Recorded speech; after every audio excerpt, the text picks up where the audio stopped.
Hello everyone, welcome back to my channel. In today's video I will show you how to add a music on your WhatsApp status. So let's start it.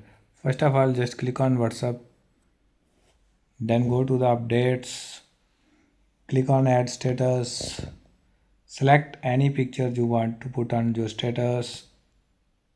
Now you can see on the top it is showing the um, music icon. Just click on that icon and then select any audio. Just listen and select any audio you want.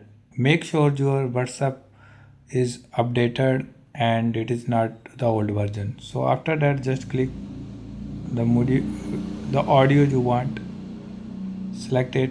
Here you can see it is showing the music only.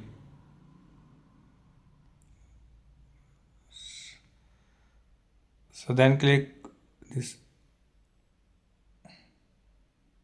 Now you can see it is adding. So in this way you can add your photos with any music which is available on WhatsApp. Hope you like this video. Thank you.